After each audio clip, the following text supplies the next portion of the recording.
Morpheus says it. Most people's minds are not ready to be free. Most people are so dependent on the system that they'll fight to defend it. Their minds are not ready to be free. I was walking to college with a couple of my friends, and a Ferrari drove past. And I said, bro, you see that? And he goes, yeah, what about it? I said, doesn't that piss you off? I must have been about 16. He goes, why? So this dude has 400 G's for a car, 400 grand. I'm walking 4 miles to college because my mom hasn't got any car. He has 400 grand. Do you think he works a job? Do you think he's fucking behind a counter somewhere? He knows something about the world that I don't know. And they were like, well, he's rich. I'm like, yeah, I know. I didn't say he wasn't rich, dummy. I'm saying he knows something about the world I don't know.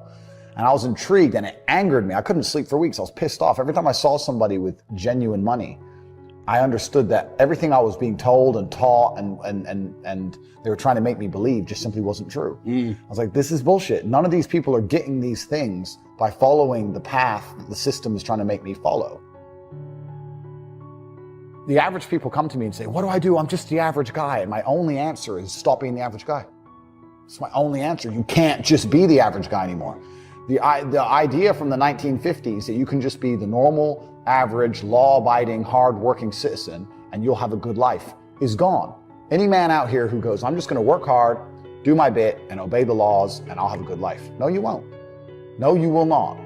Just doing your job is never going to make you rich because you're just going to be taxed into infinity and you're going to stay broke. A lot of the things people are told about how to make money was accurate, but it's no longer accurate. I knew there had to be another way. I knew that just working for money was a paradigm that wasn't true. So I'd say this another thing. I say to people who ask me, they go, Andrew, how do I get rich? The number one habit that people need to adopt, and this is a habit I had for a very long time, and I've actually recently cleared it from my brain because I've reached a point where peace of mind is worth money. But every single time money is spent, you need to identify how your money was taken from you. And I say taken because money can't be made. Money is taken. Because the only people who can make money are the government. So if you're a government, you can make money. You can print it from thin air or a bank. But if you're a person, you're not making money. You're convincing other people to give it to you. You're taking money from others. So every single time you spend money on anything, you need to identify how it was taken from you. When you go and buy a coffee, don't just go buy the coffee and sit down. Sit and say, why did I buy this coffee? Okay, I really want coffee. Yeah. But then why did I go into this store and not that store? Is it better advertising? Does it have less of a line? Do they have seating? How did they convince me to come in here? How much did this coffee cost? 6 quid. What's the profit margin on that? Probably £5.50, £5.80 probably by the time. The cup probably costs more than the coffee. The coffee's just water. How did they convince me to spend £6 in this place? And when you sit there and analyze it, you all start to learn little lessons about business. You'll learn about the importance of the signage. You'll learn about the importance of there being no queue. Yeah. So that if you ever run a business, I say with my business, my people all the time, faster. All the time, quicker. Yeah. Like I have a couple businesses that are physical. I'm like, I don't want to see a line. I don't want it to see empty because it looks bad. So when there's lines, you work fast. When we're down to 1 or 2 people, you take your time, you talk to the customer. Right. Keep it so there's like always one person at the thing. Like manage the line. Like people don't think about this stuff. No one's gonna sit and wait in a long ass queue. Maybe some idiots will, but people like me won't. We've got shit to do, right? My time's worth money. I'm not gonna stand and wait in a line. So you have to identify how your money is taken from you. If you start doing that with every single time you spend anything ever, you're gonna start to identify business opportunities, and you're gonna sit there and you're gonna have coffee and you're gonna go, you know what? They could have sold cake and they didn't. Could I outcompete this place? Let's imagine I had the money to start a coffee shop right next door. How would I outcompete them? Well, I'd have cake because they don't have cake. Also, most people in here are businessmen. And the guy serving some dude. No, we need a cute waitress. His ass is fired. We need a chick. People don't even think about this stuff. They don't use their brain ever. They don't ever look around and realize how they're spending their money. They don't look around and look at which businesses are successful. They don't look around and pay attention to anything. They don't look at the world and all the things that are happening and how it can benefit them. None of it. They don't look at any of it.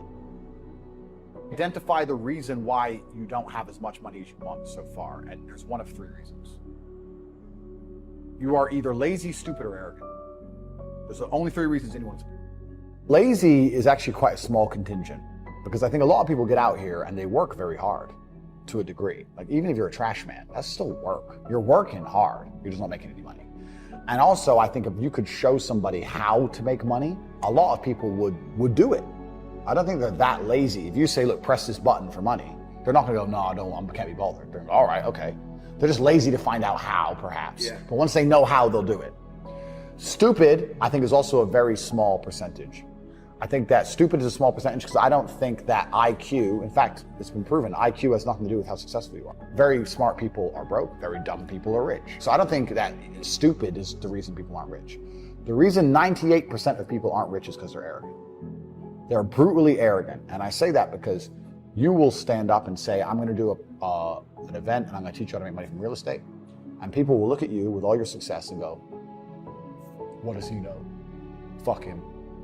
Not worth my time. You're the millionaire. They ain't. I'll sit here and say, I'll give you free tips on how to make money online. $100 millions, go to compilation.com, sign up, get a free email newsletter. Yeah, you know, I saw him on TikTok. He's full of shit. How arrogant, genuinely arrogant in your soul must you be as an individual to look at people who are massively successful with all the credentials and all the proof for all the things they talk about and believe for some reason you're too good to listen to them. Yeah. That's just arrogance. If Mike Tyson walked in here and said he's gonna teach me how to punch, even though I'm already a kickboxing world champion, I'd listen. It's Mike Tyson. If Beethoven walked in, he resurrected, and walked in and said he's gonna teach me piano, I'd listen. Yeah. But if I sit there and say, look, this is how you make money, there's a large contingent of people out here who go, yeah, but you know what, Tate, I don't like him. I didn't ask you to like me. I'm telling you how to make money. Yeah. Like, they're just arrogant. People are brutally arrogant, and it holds them back. They refuse to fucking learn or listen to anything. And they're dummies. A bunch of fucking dummies. And arrogance is the reason 98% of people don't have any money. That's why they're just fucking arrogant and stupid. I don't want to be a negative person, because I'm not. But to a degree, I think the universe is very giving. And I've yet to experience in my 36 years a man or a woman who genuinely tries their very best and genuinely dedicates themselves to something and is genuinely motivated to make sure they're the best version of themselves, who doesn't get what they want. Yeah. I've never seen it. I've never seen someone go, I spend all of my time doing what I'm supposed to do. I do not waste any of my time. I dedicate myself. I'm good to people. I'm honest. I'm hardworking. I'm there on time. Every time I've got a meeting, I've got a firm handshake. I don't snake anybody. God likes me. I work hard. I'm not an evil person, and I work really, really hard. Who doesn't have everything they want? Everyone can have anything they want. I really believe the universe will give anyone anything they want if they actually fucking want it. And yes, the cycle of precipitation, right? So a cloud comes, it rains, it falls down to the ground, it goes under the ground, whatever, goes into a stream, it moves into the stream, goes to the ocean, evaporates again up to a cloud, floats somewhere else, falls down again. It's always moving. That's how money is. People think that money is in these large, stagnant pools hidden in people's bank accounts. That's not really true. Money is constantly moving all the time. And if you can find a way to get in between it and stand in the right place at the right time, you're gonna get wet. Just even being around people with money, it's just a good place to be. I'll give you an example. I was in Romania and I have the largest car collection probably in Romania. I have 28 supercars, everything you can name. And I went to a town called Cluj-Napoca. It's on the border of Hungary. And I drove there in my Chiron and I parked up and a kid came up and he said, hey, can I take some photos of your car? I have a car spotting page. I was like, yeah, whatever, cool. And he goes, yeah, okay, I'll just be a few minutes to this. So he took a bunch of photos and he come up to me and goes, hey, do you want the photos? And I was like, not really, I've already have photos. And he goes, oh yeah, okay. Well, if you want them, here's my email address. And I said to him, why do you do this? Like, you spend all day standing around taking photos of other people's cars. Is that not a waste of time? I thought it was a waste of time, but I was wrong.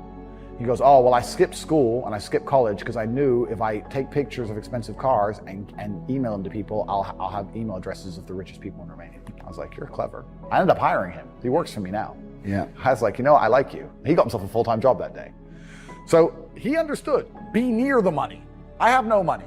Money's over there. Well, let me get closer to it. Like, no point staying over here on my fucking own. Let me at least get closer to it. That was a 17-year-old kid. Now he's making 10 grand a month in Romania from me. So like, at least being closer to it. So that you're right. People should, even if they haven't got a penny in the world, should be going to these meetings about real estate, about investing, that especially if it's cheap, they should go. Just meet other people who at least have money. Have conversations about money. Talk about it. How are you going to get what you don't talk about? One of the major things Shove taught me when I met him, he said, poor thinking habits keeps most people poor. Not poor working habits. Most people work hard, but they don't think hard. And Shoaff taught me that the mind is like a factory, a mental factory. And whatever you think about all day long pours ingredients into this mental factory. And that's what builds the economic, social, financial fabric of your life. He quoted me a Bible phrase that says, "As you think, so you become." How awesome. When he talked about poor thinking habits, he had me. I used to start the day reading the morning newspaper. I mean, you can believe that or not. I'd get a cup of coffee and read the paper. I'd load up on wars and riots and murders and stabbings and killings and bank robberies and muggings and car wrecks and tragedies.